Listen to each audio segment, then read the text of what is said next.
Hello there, friends. Welcome back to the channel. It's day 6 of Inktober, and the prompt for today is Trek. This is the sixth illustration out of the 31. Thank you for tuning in, and let's begin. So for this illustration, our protagonist, Nomad 31, is going on this long trek. In fact, he's halfway through this long trek where he has already descended from the mountains where he was taking refuge and is now in the grassy plains. In the horizon, you'll be able to see the city where he is probably headed as his next destination. Okay, a quick note here. You can follow the whole story of Nomad 31 of this illustration. I'm actually writing down all the stories in the captions of my posts on Instagram. I'll just link my Instagram down below. You can follow me there. You can follow the story of Nomad 31. I'm even planning on continuing this after Inktober. A little spoiler there for you. And apart from this, you can also share your Inktober illustrations with me on Instagram, and I'll make sure to feature them on my story. Okay, so for today's podcast, we are going to talk about the importance of perspective and the importance of line weight in creating the illusion of depth, distance, and focal points. So grab a cup of coffee, get your favorite snacks, enjoy the illustration, and let's talk. Perspective is a very important tool when it comes to art and illustration. Perspective is this impeccable tool, in fact, which creates the false perspective of depth in an image. An image, an illustration is flat. It is drawn on a 2D, two-dimensional piece of paper. It is not supposed to be anything which actually can portray depth. So what we are doing by using perspective is we are creating this illusion sort of on paper, which create in our minds the feeling of depth, the feeling that there is something in the foreground as well as in the background. The simplest form of perspective drawing which we can use is the one vanishing point perspective, also known as the single point perspective. What is a single point perspective? A single point perspective is basically a whole image which ends in a single vanishing point at a very far distance. All the lines which we think run parallel in a 3D universe will be converging at a single point on a 2D plane in order to create this illusion. So what happens is everything converges into this single central point in the image, and that is exactly what I have made here. You can see that the character, the foreground which comprises of this grassy plains, everything is slowly vanishing into the horizon and is converging at a single central point in the image. And at the same location in the horizon where the vanishing point is, we can actually see the silhouette of the city where our protagonist is headed.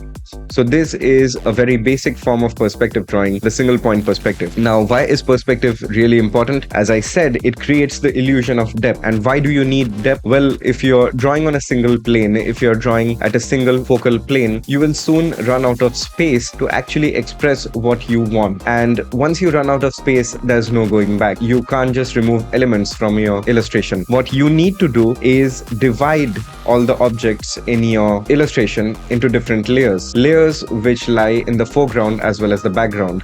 There will be different focal points in your image where you want to attract the viewer's attention. So as I said, there is the concept of negative space, using your foreground efficiently and then keeping your background minimal so that your audience is focusing towards that singular subject where you want them to focus in order to progress the story. Well, sometimes you need to make these vast expanses of scenes, but it is on the same sheet of paper. Accommodating too many things in the foreground or too many things in the background can really make the image a bit noisy. And the greater the noise, the lesser is the understanding, the lesser is the clarity of that image. In these cases, you need to use perspective. What perspective does is it creates depth and it creates space for you to distribute all the elements of your illustration into different focal planes. So for me, in this illustration, my focal plane had to be in 3 distinct phases. The first was I wanted to show that my protagonist is going on a trek. He is on a trek and he's traveling through these grasslands. So the grasslands do play an important role in this illustration, and that is the reason why the foreground literally starts with grass. In the midground, which is also a part of the foreground, in fact, you can call it midground, but it is the foreground. I also have my character, obviously. My main protagonist is going to be there. Lastly, I want to show a destination here. I want to show a place where he is going. There should be a purpose to his activity, a purpose to this trek. And that purpose is the city on the horizon. This is how I'm able to distribute the different focal elements, the different elements of the story in different planes.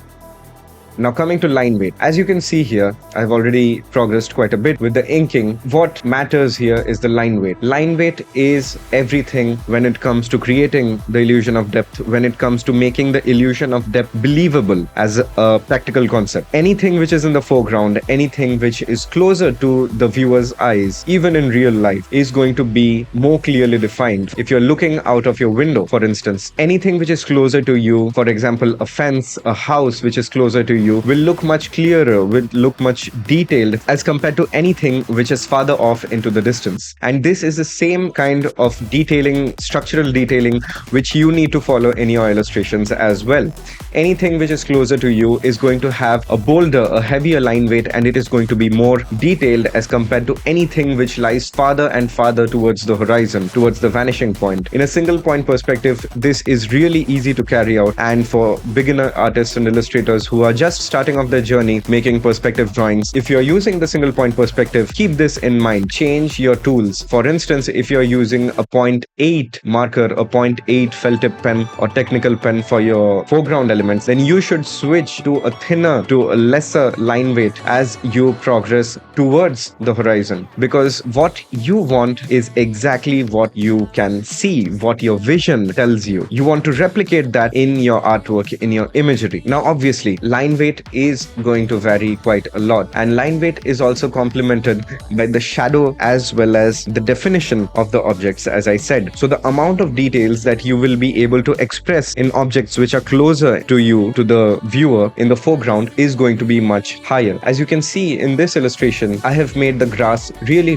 detailed. You can see the intertwined blades of grass, you can see all the details in the grass. But as it goes towards the horizon, what is actually happening is everything just bunches up together and everything looks less detailed. This is also the reason why I have kept my protagonist a bit closer towards the viewer, a bit closer to the foreground, so that I can add quite a bit of details, and I can add all these accessories, his backpack, his bottle, the sniper rifle. I can add these without losing out on any of these details. You don't need to really worry about making your character less detailed or making your character just like a silhouette. This depends upon your planning. So it brings me to the final point in this illustration about planning the distribution of your elements. As I said before, that you are distributing your elements into these different planes, into these different focal planes. So depending upon the story, depending upon the scene which you're trying to convey to the viewer, to your audience, you should plan ahead and distribute all the elements of your illustration in these focal planes very wisely. Because once you are well within the illustration and you start feeling that, oh my goodness, I should have made my character a bit more detailed, I should have made the foreground a bit more detailed, or I shouldn't have added these details in the background, there is no going back. So it is always good that you plan beforehand and you keep a good track of what you actually want out of your illustration. Again, as illustrators, it is our job to convey a story, to convey the concept to the viewer. Rather than aiming for realism, it is all about the story sometimes.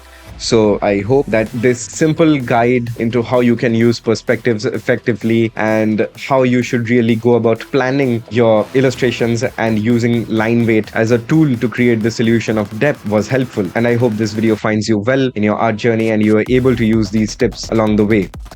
I'll see you in the next video tomorrow. Till then, take care, be creative. Peace.